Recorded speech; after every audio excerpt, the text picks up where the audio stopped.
Electrical engineering branch એ એન્જિનિયરિંગની બધી બ્રાન્ચોની અંદર એક ફંડામેન્ટલ બ્રાન્ચ તરીકે ગણાય છે. આપણે બધા જાણીએ છીએ કે દેશની અંદર કોઈ પણ દેશનો વિકાસ જાણવો હોય તો એ દેશની અંદર પ્રત્યેક માથાદીઠ કેટલી ઇલેક્ટ્રિસિટી કન્ઝમ્પશન કરે છે એના આધારે નક્કી કરવામાં આવે છે અને એ આધારે એ દેશ વિકસિત છે કે વિકાસશીલ દેશ છે એ નક્કી કરી શકીએ છીએ. વિકાસની દ્રષ્ટિએ વાત કરીએ તો ઇલેક્ટ્રિકલ એન્જિનિયરિંગનો બ્રાન્ચનો સતત વિકાસ થતો રહેલો છે અને એ બ્રાન્ચની અંદર એડમિશન લઈએ આપણે તો એની સાથે સાથે થોડીક વાતો જાણવી પણ જરૂરી છે કે ઇલેક્ટ્રિકલની અંદર મુખ્યત્વે જે વિષયો આવે છે એક પહેલાં છે બેઝિક ઇલેક્ટ્રિકલ સર્કિટ્સ છે કે જે પ્રથમ વર્ષની અંદર પ્રત્યેક બ્રાન્ચના વિદ્યાર્થીઓને ભણાવવામાં આવે છે, સાથોસાથ ઇલેક્ટ્રિકલના બ્રાન્ચના વિદ્યાર્થીને પણ ભણાવવામાં આવે છે. બીજો જે સબ્જેક્ટ છે ઇલેક્ટ્રિકલ સર્કિટ્સ, નેટવર્ક્સ અને એનું એક આખું ગ્રુપ બને છે. બીજો સબ્જેક્ટ છે ઇલેક્ટ્રિકલ મશીન્સ કે જે પણ દાખલા કે motor, induction motor, transformer, electrical appliances એને લગતી જ બધા જ વિષયો ભણાવવામાં આવે છે. ત્રીજી બ્રાન્ચ છે ઇલેક્ટ્રિકલ પાવર. ઇલેક્ટ્રિકલ પાવરનો જનરેશન, ટ્રાન્સમિશન અને ડિસ્ટ્રીબ્યુશન આ ત્રણ મહત્ત્વના ભાગ છે.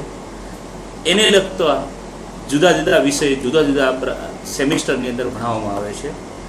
અને ત્રીજા છે એ design, electrical power system design, જે બધા ઇલેક્ટ્રિકલ એપ્લાયન્સીસ છે એને ડિઝાઇનના સબ્જેક્ટ ભણાવવામાં આવે છે. એથી ઉપરાંત વધારાના વિષય તરીકે માઇક્રો પ્રોસેસર, ડિજિટલ ઇલેક્ટ્રોનિક્સ એને લગતા પણ વિષયો ભણાવવામાં આવે છે. એથી આગળ જઈએ તો કોમ્પ્યુટરના વિષય પણ, કોમ્પ્યુટર એપ્લિકેશન એ ઇલેક્ટ્રિકલ બ્રાન્ચની અંદર ક્યાં ક્યાં થઈ શકે છે એને લગતા પણ વિષય ભણાવવામાં આવે છે.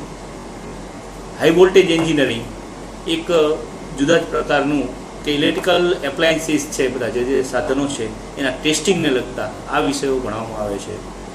આ બધા ઇલેક્ટ્રિકલ એપ્લાયન્સીસ અથવા તો એપરેટસ છે બધા, એ બધાને ઇન્સ્ટોલેશન કઈ રીતે કરવું, તેનું કમિશનિંગ કઈ રીતે કરવું, ટેસ્ટિંગ કઈ રીતે કરવું એને લગતો એક વિષય પણ કમિશનિંગ ઓફ ઇલેક્ટ્રિકલ ઇક્વિપમેન્ટ.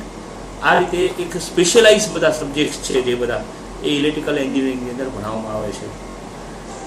બીજી બધી બ્રાન્ચો કરતાં જે અલગ પડે છે, ઇલેક્ટ્રિકલ સાથે એલાઇડ બ્રાન્ચીસ કહી શકાય એવી બ્રાન્ચીસની અંદર